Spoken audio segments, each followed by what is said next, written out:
My name is Isabella Edwards, and I'm 38 years old. Have you ever been called a failure by your own parent? Not in private, but in front of 200 people at a grand ballroom? That's exactly what happened to me at my father's retirement dinner. He stood at that podium, looked directly at me, and told everyone I was his biggest disappointment. Not because I'd done something wrong, but because at 38, I was unmarried and childless. My MBA from Wharton? Meaningless. My tech company with 200 employees? A waste of time. But what happened next changed not just that evening, but the entire power dynamic of our family forever. Before I share how one unexpected ally turned everything around, please take a moment to like and subscribe, but only if you genuinely enjoy stories about standing up for yourself with dignity.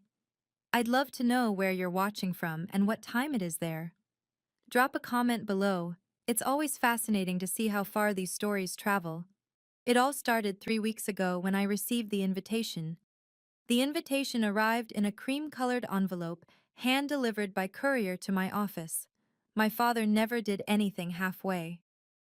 The gold-embossed lettering announced his retirement celebration at the Peninsula Hotel's grand ballroom.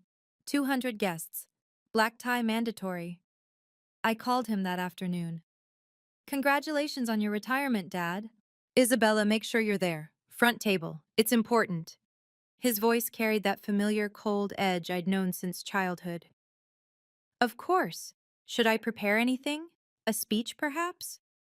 No, just be there. Wear something appropriate. The night of the event, I arrived to find the ballroom transformed into a monument to his success.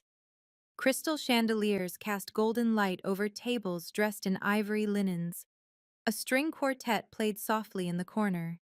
The guest list read like a Fortune 500 directory. CEOs, board members, venture capitalists. My mother intercepted me near the entrance, her fingers nervously adjusting her pearl necklace. Isabella, darling. She kissed my cheek, then whispered, Your father has something planned. What do you mean? She glanced toward the head table where my father stood surrounded by admirers. Just be prepared. He's been talking about legacy all week. I found my place card at the main table, right between my younger brother Marcus and my father's seat. The placement felt deliberate, calculated. Marcus was already there, his third whiskey in hand, wearing that smug expression I'd learned to ignore over the years. Sister, he nodded. Ready for the show? What show? He just smiled and took another sip. As guests filled the room, that familiar knot formed in my stomach, the same one I'd felt at every family gathering since I'd started my company 5 years ago. Something was coming. I just didn't know what. The evening began with the usual corporate pleasantries. My father worked the room like the seasoned executive he was. 65 years of commanding boardrooms, evident in every handshake. When he introduced our family to his colleagues, a pattern emerged that made my skin prickle. This is my son Marcus, he'd say, his hand firm on Marcus's shoulder. The future of Edwards Industries. He's been instrumental in our recent expansions. Marcus would puff up, shaking hands with unearned confidence. The truth? He managed a single regional division that barely broke even. But tonight, he was royalty. And this is my wife Sarah, my father would continue, the backbone of our family. Then his eyes would skip over me entirely, moving to the next introduction. When pressed by guests who knew of me, he'd add, Oh, and Isabella. She runs a small tech startup. Small. The word stung every time. My company employed 200 people across 3 offices. We'd just closed a Series B funding round at a valuation that would make Marcus's division look like a lemonade stand. But to my father, we were small. Mrs. Chen, wife of a prominent investor, cornered me during cocktails. Isabella, dear, still not married? You're not getting any younger. My daughter Jennifer just had her 3rd baby. She managed to balance everything, VP at Morgan Stanley, and a beautiful family. That's wonderful for Jennifer, I replied, my smile practiced. Your father must worry, she continued. Who will carry on the family name? Marcus is divorced again, isn't he? Interesting how everyone seemed to forget that detail. Marcus, twice divorced with two children he saw once a month, was still the golden child. Me? The disappointment who chose spreadsheets over diapers. The dinner bell chimed and we took our seats. My father rose, tapping his champagne glass. The room fell silent. Before we begin dinner, my father announced, I want to share what this evening means to me. I forced myself to sit straighter, maintaining the composed exterior I'd perfected in countless board meetings. Inside, frustration simmered. Just last week, I'd signed a contract with a Fortune 500 company that would triple our revenue. My father's response when I'd called to share the news? That's nice, dear. When will you have time for a personal life now?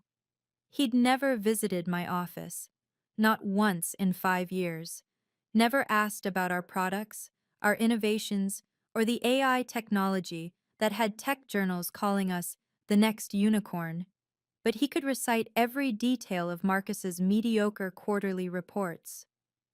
Family, my father continued from the podium, is the true measure of success.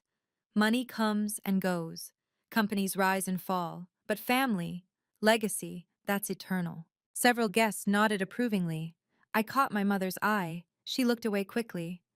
I built Edwards Industries from nothing, he said, his voice carrying that commanding tone I'd heard my whole life. 40 years of sacrifice, and for what? To pass on not just wealth, but values, the right values. Marcus smirked beside me, already knowing where this was headed. He'd been unusually confident all week, dropping hints about big changes coming. My phone buzzed with a text from my CFO. Congratulations again on the Morrison deal. You're trending on TechCrunch. The Morrison deal. 6 months of negotiations with Morrison Group, one of the largest private equity firms in the country. We'd closed it yesterday, but I'd kept it quiet, planning to announce Monday. My moment of triumph, overshadowed once again by my father's theater. Tonight, my father said, his eyes finding mine, I want to talk about disappointments and victories. The room held its breath. So did I. My father's pause stretched deliberately, letting anticipation build. I knew this tactic. He'd used it in hostile takeovers, making opponents squirm in silence. Now I was the opponent. Success without succession is failure, he declared. What good is building an empire if there's no one worthy to inherit it? The implications hung heavy. If I stayed silent through whatever was coming, the damage would ripple far beyond this room. Several of my employees were here as guests of other executives. My CFO sat 3 tables away with her husband, a Goldman Sachs partner. 2 of my board advisors were somewhere in this crowd. My professional reputation, carefully built over 15 years, could crumble in minutes. The tech world was small and unforgiving. One viral video of me being humiliated by my own father would overshadow every achievement, every innovation, every late-night building something from nothing. The choices we make define us, my father continued. Choose career over family. And what do you have? An empty office and a cold bed. Marcus leaned over, whispering, He's been planning this for weeks. The whole board knows I'm taking over. The board? I scanned the room and spotted them, 5 members of Edwards Industries' board of directors, including William Morrison himself, the chairman and largest shareholder with 40% stake. Morrison sat at a corner table, his expression unreadable as he observed my father's performance. If my father succeeded in humiliating me tonight, in painting me as the family failure, it wouldn't just affect family dinners. It would undermine every business relationship I had. Who would invest in someone whose own father considered them a disappointment? Who would partner with someone publicly deemed unworthy? My mother's hand found mine under the table, squeezing gently. If you don't stand up now, she whispered, he'll do this forever. She was right. This was my moment of truth. I know this feeling all too well. When family dismisses your achievements because you don't fit their mold. If you've ever experienced something similar, please share in the comments below. Your stories help others know they're not alone. And if this resonates with you, please hit that like button. It really helps more people find these stories. Now let me tell you what my father said next, because this is where things got really intense. My father's voice filled the ballroom with practiced authority. "I have two children," he announced, his gaze sweeping across the crowd before landing on me. "But only one disappointment." The words hit like ice water. Gasps rippled through nearby tables. Someone dropped a fork. It clattered against china in the sudden quiet. "Isabella thinks career matters more than family," he continued, each word deliberate. "She's 38 years old. 38. At her age, I had two children and was building a legacy they could inherit. What good is success without a husband?" He asked the room, but his eyes stayed locked on mine. What good is a company without a family to come home to? Marcus straightened beside me, his moment arriving. "While Isabella chases her little startup dreams," my father said, gesturing toward Marcus, "my son has given me two beautiful grandchildren. He understands what matters." No mention of Marcus's two divorces. No mention of the custody battles or the weekends he skipped with his kids for golf trips. The room didn't need those details. They had their narrative. The successful son who prioritized family and the daughter who selfishly chose ambition. At 38, still alone, my father shook his head theatrically. What a waste of good education.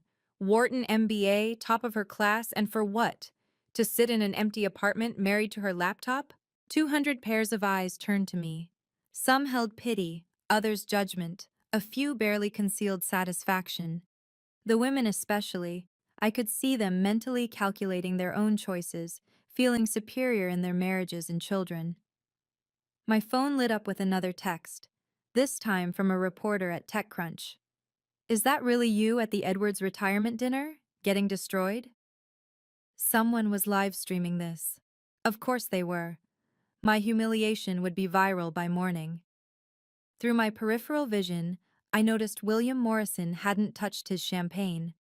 While others watched my father's performance with rapt attention or uncomfortable fascination, Morrison observed with the calculating gaze of a chess player seeing 10 moves ahead. He pulled out his phone, typed something quickly, then showed the screen to his assistant. She nodded and slipped out of the ballroom with unusual urgency. Strange.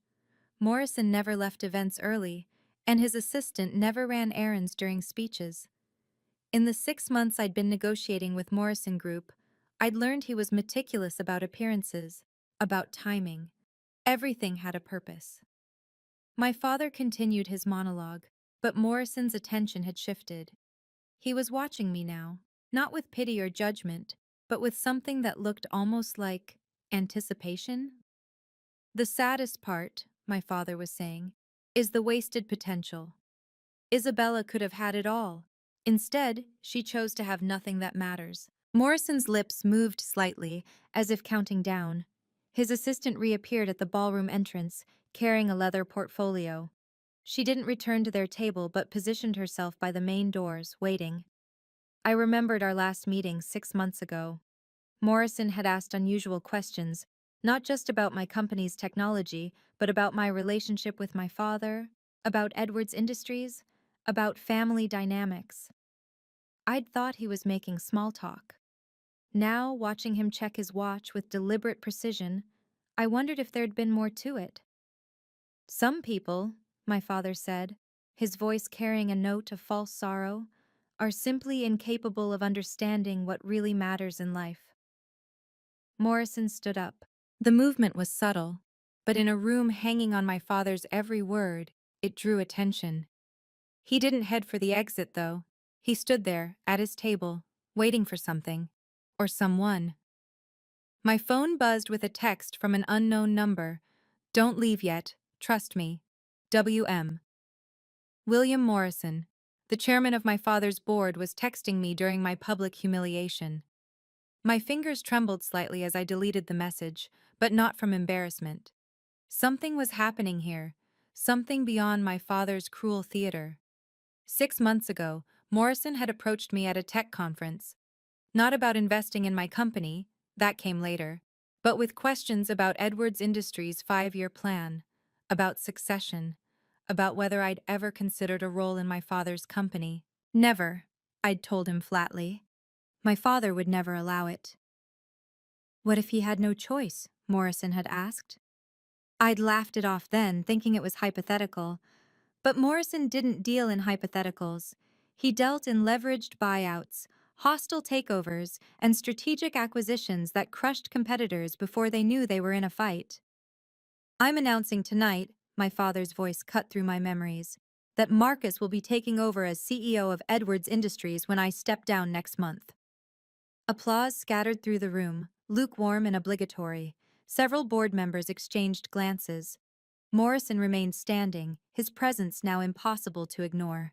As for Isabella, my father continued, perhaps she could work under her brother, learn what real leadership looks like. Maybe Marcus can teach her about priorities. The insult was so blatant, so calculated, that even some of his supporters shifted uncomfortably. Working under Marcus? The brother who'd failed the bar exam twice and only had a job because of nepotism? Morrison's assistant had moved closer, the leather portfolio clutched against her chest. Whatever was in there was important enough to retrieve during the biggest social event of the year. Stay strong, another text appeared. The truth has a way of surfacing. The truth about what? Marcus has proven himself, my father declared, gesturing grandly toward my brother. He understands that a real man, a real leader, puts family first. That's why I'm confident leaving my legacy in his hands. Marcus stood, basking in manufactured glory. Thank you, Father. I won't let you down. He turned to the crowd. Edwards Industries will continue to thrive under traditional values and proven leadership. Traditional values, code for keeping women in their place. A real woman would have prioritized family, my father said, his eyes finding mine again. Instead, Isabella plays with computers while her biological clock ticks away.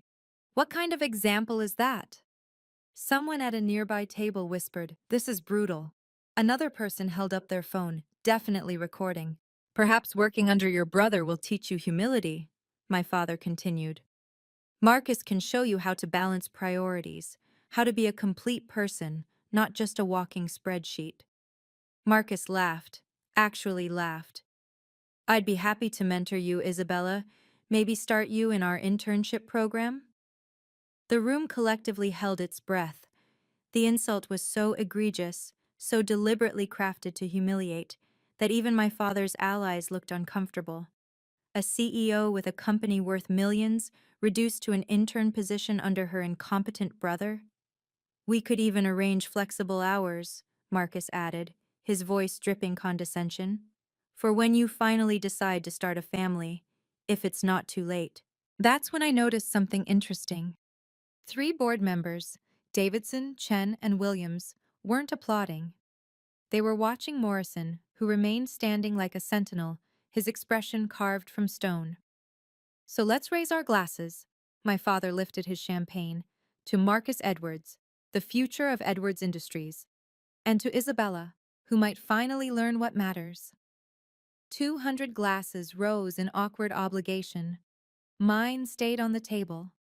I stood slowly, deliberately, my movements controlled despite the tsunami of humiliation crashing over me.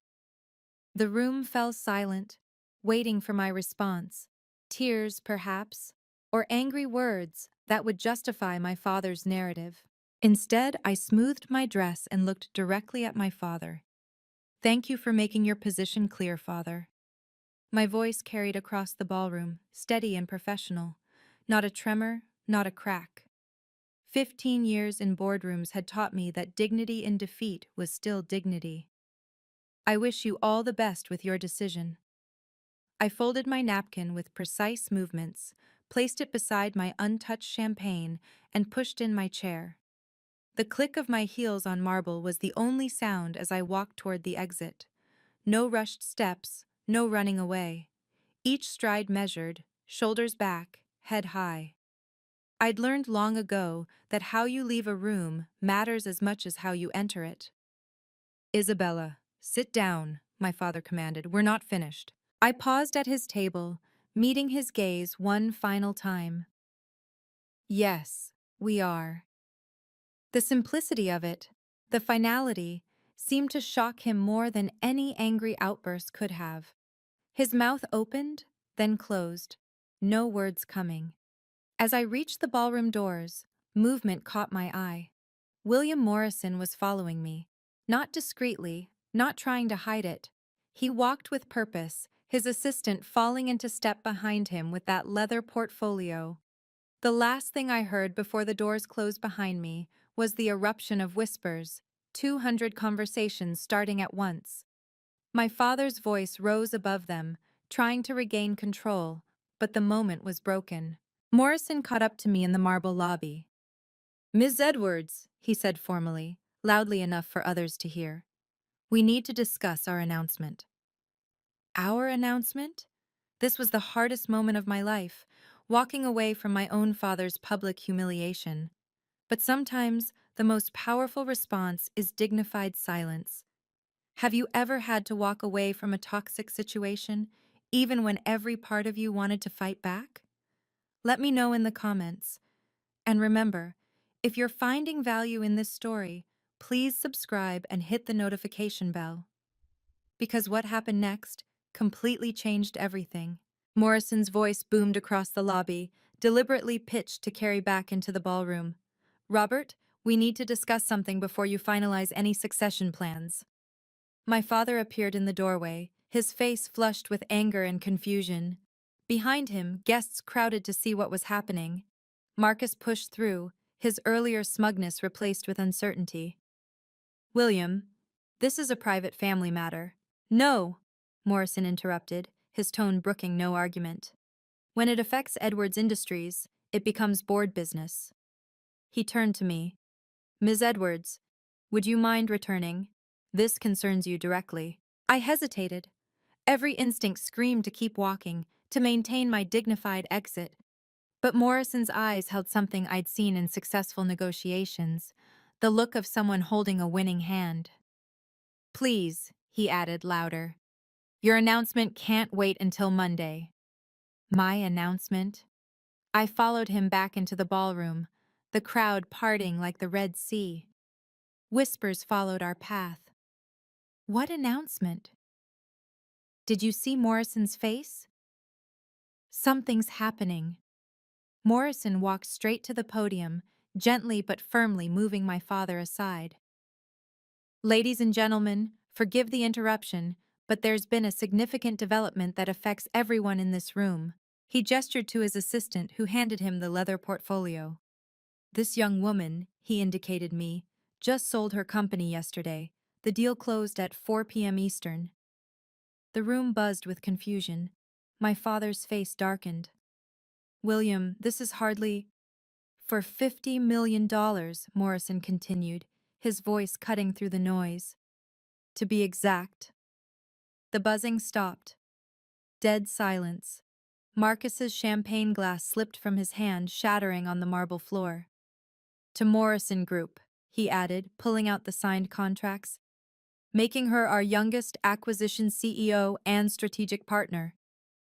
My father's face went from red to white in seconds. Morrison's assistant connected a tablet to the ballroom's presentation system. Suddenly, the massive screens that had displayed my father's corporate achievements now showed my signed acquisition agreement. "Isabella's company has developed revolutionary AI technology," Morrison announced, his voice carrying the authority of someone who'd built a $3 billion empire. "Our analysts project it will transform supply chain management across every industry we touch." The room erupted. Phones appeared. People Googling frantically. The TechCrunch article was already live. Morrison Group acquires Edwards AI Solutions for 50 Alamares.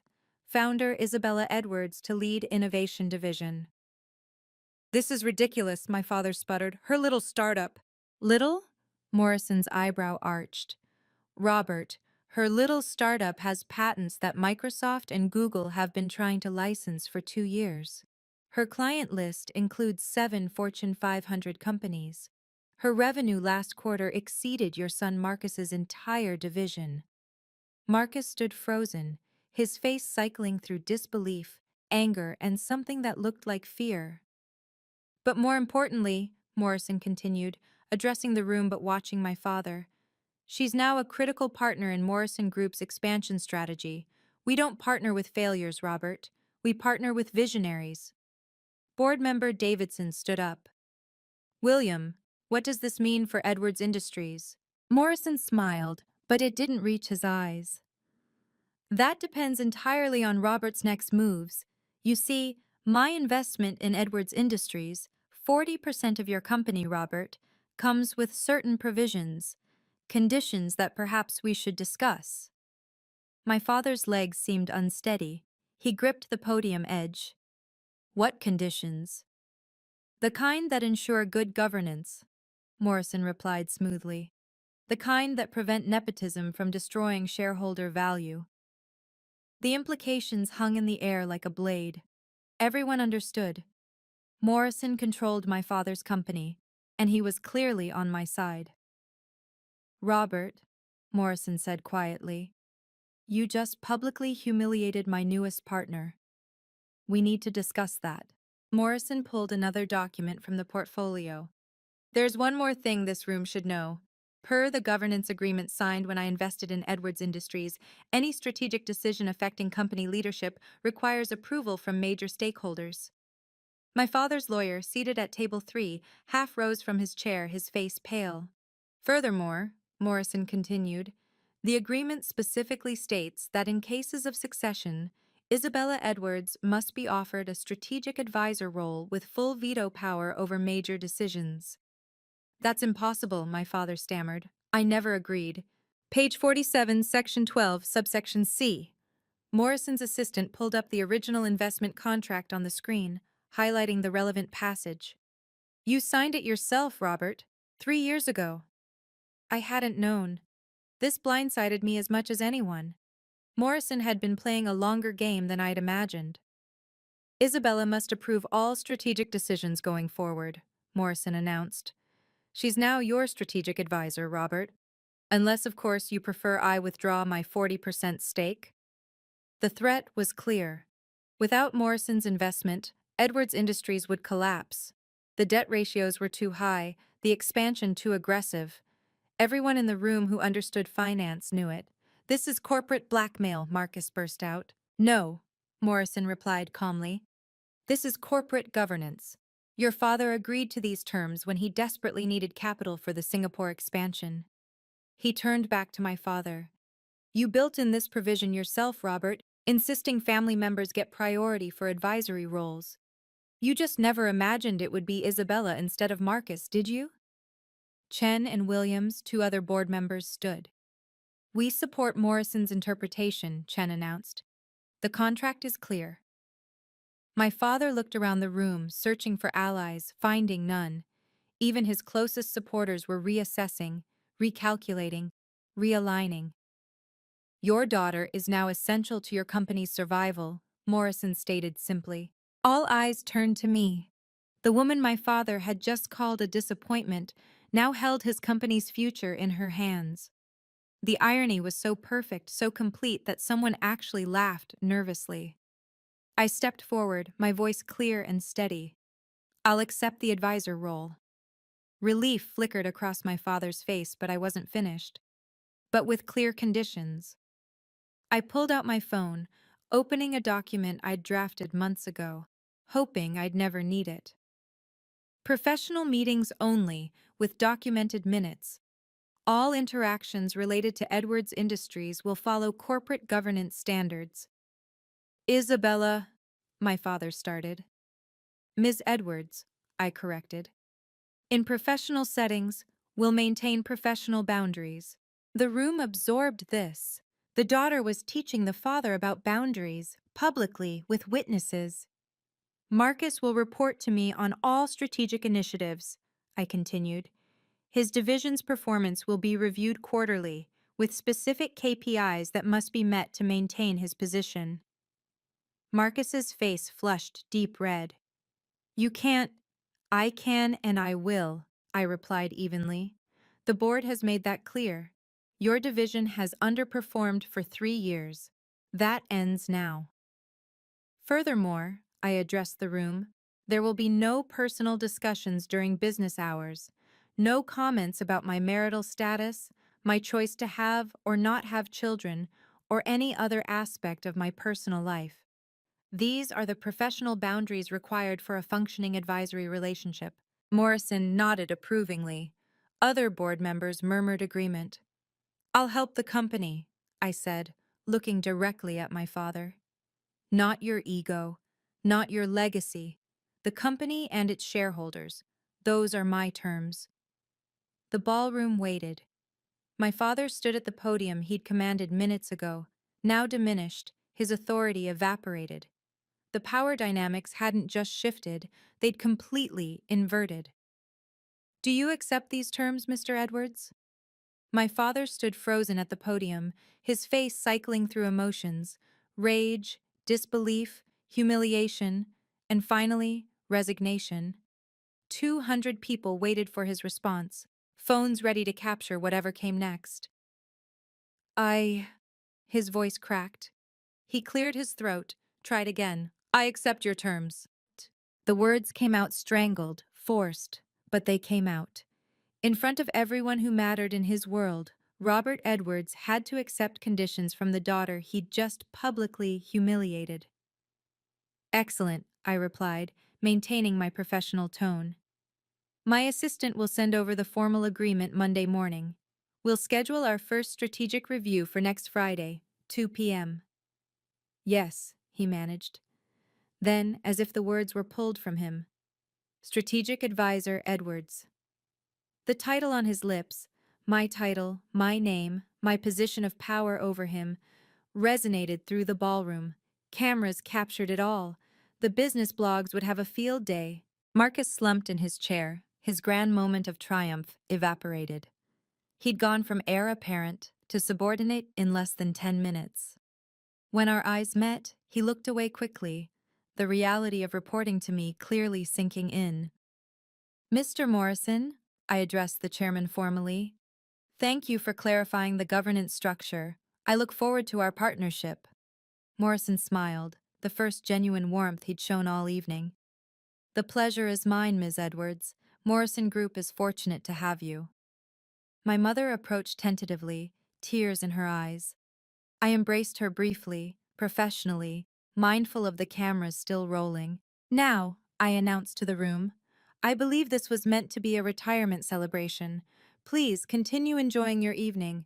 I have a company to run. With that, I walked out. This time, no one called me back.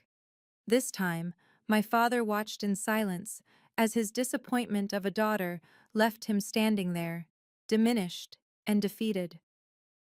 By the time I reached my car, my phone was exploding with notifications. The video clips were already viral.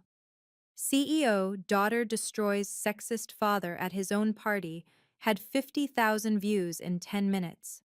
The comments section was brutal, for him. 3 CEOs who'd been at the dinner texted immediately with partnership proposals. Jennifer Chen, the woman my father had compared me to favorably, sent a single line. That was magnificent. Lunch Monday? My CFO called, laughing and crying simultaneously. Isabella, do you realize what just happened? We're trending worldwide. Microsoft's M&A team just called. They want to discuss strategic partnerships. The business press moved fast. Forbes had already posted, Edwards AI Solutions founder becomes strategic advisor to father's company after public showdown. The Wall Street Journal was more direct. Family Drama reveals $50 Morrison acquisition. Daughter now controls father's strategic decisions. But the real vindication came from my employees. Our Slack exploded with celebration. They'd watched their CEO be diminished and had seen her rise above it. The pride in their messages, the fierce loyalty, meant more than any acquisition ever could. Marcus texted within an hour. We need to talk. Submit a meeting request through proper channels, I replied. 3 board members called personally to congratulate me and assure me of their support. We've been concerned about Robert's leadership style for years, Davidson admitted. Your appointment as strategic advisor is exactly what Edwards Industries needs. My father sent nothing. No call, no text, no email. His silence spoke volumes. By midnight, I'd received 7 speaking invitations for women's leadership conferences, 4 podcast interview requests, and a book deal inquiry. The woman who'd been called a failure at 7 p.m. was the most talked about executive in tech by midnight. The power shift was complete and irreversible. The family aftermath was swift and revealing. My mother called the next morning, her voice stronger than I'd heard in years. Isabella, I'm so proud of you. Your father hasn't left his study since last night, but I don't care. For the first time in 40 years, I feel like I can breathe. She was staying with her sister for a few days. To let him process, she said. But we both knew it was more than that. The power dynamics in their marriage had shifted too. Marcus sent a formal email Sunday night. Isabella, I apologize for my behavior and comments at the dinner. I've been jealous of your success and let Dad's favoritism go to my head. I'm ready to work professionally with you to improve my division's performance. I responded professionally, accepting his apology and outlining expectations for our first review. No warmth, no family pleasantries, just business. My extended family's group chat, usually full of baby photos and holiday planning, exploded with messages of support. Cousins I hadn't heard from in years reached out. We always knew you were the successful one, they said, conveniently forgetting years of asking when I'd settle down. The most interesting response came from my father's email, sent at 3 a.m. Monday morning. Isabella, I apologize for my inappropriate comments at the retirement dinner. I look forward to working with you in your capacity as strategic advisor. Robert Edwards, CEO. Formal. Cold. Signed with his title like I was a stranger. No dad, no love, no acknowledgement of our relationship beyond corporate roles. It was exactly what I'd asked for, professional boundaries. But seeing it in writing still stung slightly. We can discuss it at the quarterly meeting, I replied, maintaining the same formal tone. The father-daughter relationship we'd had, dysfunctional as it was, had ended in that ballroom. What emerged was something new, professional, boundaried, and entirely on my terms. The business impact exceeded every projection. Edwards Industries' stock price jumped 15% Monday morning as investors celebrated improved governance and strategic oversight. The press release Morrison crafted was masterful. Edwards Industries strengthens leadership with appointment of Isabella Edwards as strategic advisor. My acquisition made the cover of TechCrunch, Fast Company, and Business Insider. The $50 million deal that changed everything. How Isabella Edwards went from family disappointment to power player in one night. 5 venture capital firms reached out with investment offers for my next venture. Anyone who can handle that level of public pressure while maintaining dignity is someone we want to back, one prominent VC wrote. The speaking circuit exploded. Ted wanted me to talk about professional boundaries with family. Harvard Business School requested a case study. The irony wasn't lost on me. The woman deemed a failure for prioritizing career was now being asked to teach career strategy at the world's top institutions. My employees' pride transformed into performance. Productivity surged 20% in the weeks following the dinner. Our newest client specifically cited Isabella's leadership under pressure as a deciding factor in choosing us over competitors. Even Marcus's division showed improvement once he started actually working instead of coasting on nepotism. His first report to me was thorough, humble, and showed genuine effort to address long-standing issues. Morrison called personally to check in. You handled that with more grace than I would have, he admitted. Your father's learning a valuable lesson about underestimating people. The Forbes 40 Under 40 list came out a month later. I was number 12, with a feature quote, "Success isn't about proving others wrong, it's about proving yourself right." Professional boundaries aren't walls, they're bridges to healthier relationships. My value was never determined by my marital status. The market had spoken, and it valued me at exactly $50 million and rising. 6 months later, Edwards Industries reported its strongest quarter in 5 years. The strategic changes I'd implemented, digital transformation, AI integration, and yes, Marcus's restructured division, had paid off magnificently. My father and I had developed a functional working relationship. Our monthly strategic reviews were efficient, professional, and surprisingly productive once ego left the equation. He'd learned to value my input, even if he couldn't bring himself to acknowledge it personally. The board is impressed with the turnaround, he said at our last meeting, maintaining eye contact with his laptop screen rather than me. Your recommendations have been beneficial. That was the closest he'd come to a compliment. I accepted it as progress. Marcus had transformed into a competent executive. Without our father's favoritism as a crutch, he'd been forced to develop actual skills. His division was finally profitable, and he'd stopped mentioning my marital status entirely. My mother had started her own journey, joining nonprofit boards and traveling with friends. I spent 40 years living for your father's approval, she told me over lunch. Watching you set boundaries gave me permission to set my own. The relationship with my father would never be warm. There would be no heartfelt reconciliation, no tearful apologies, no hallmark moment. But there was respect, grudging, hard-won, and professional. I'd been tracking something interesting. My father had been quietly following my success. It had noticed him accessing every article about my company, watching my conference keynotes on YouTube, even Googling my name daily. He couldn't bring himself to express pride directly, but he was watching. That had to count for something. Respect isn't inherited, I told a conference audience recently. It's earned. And sometimes, the people who should respect you most are the last to learn that lesson. The boundaries I'd set hadn't destroyed our relationship. They'd saved it. Success, I've learned, isn't about proving others wrong. It's about staying true to your values when everyone insists you compromise them. My father wanted me to shrink myself to fit his definition of success. Instead, I built my own definition and let the results speak for themselves. Family can love you and still not understand you. That's a painful truth I've had to accept. My father loves me in his limited way, but he may never understand why I chose the path I did. And that's okay. His understanding isn't required for my success. Professional boundaries saved our relationship. By removing the personal from our professional interactions, we found a way to coexist that didn't require me to sacrifice my dignity or him to change his fundamental beliefs.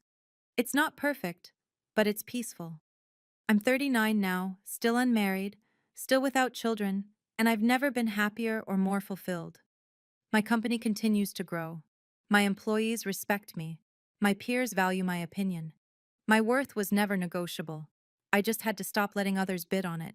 The most powerful moment of that night wasn't Morrison's revelation or the public vindication. It was the moment I stood up and walked away with dignity intact. That's when I claimed my power, not when others recognized it, but when I refused to let anyone take it from me. Your worth isn't determined by your relationship status, your reproductive choices, or your family's approval. It's determined by your integrity, your accomplishments, and your impact on the world. Don't let anyone, not even family, convince you otherwise. Set your boundaries, hold them firmly. The people who truly matter will learn to respect them. And those who don't? Well, their opinions shouldn't matter to your success. I'm still Isabella Edwards, still building my empire, still unmarried at 39. And that's exactly who I'm meant to be. Thank you for listening to my story. If you've ever struggled with family who don't understand or respect your choices, remember, you have the right to set boundaries, even with those you love. Your value isn't determined by others' expectations. What boundaries have you had to set with family? Share your story in the comments below. You might help someone else find their courage. If this story resonated with you, please like and subscribe. And remember, success is personal. Define it for yourself. Until next time, stay strong and stay true to yourself.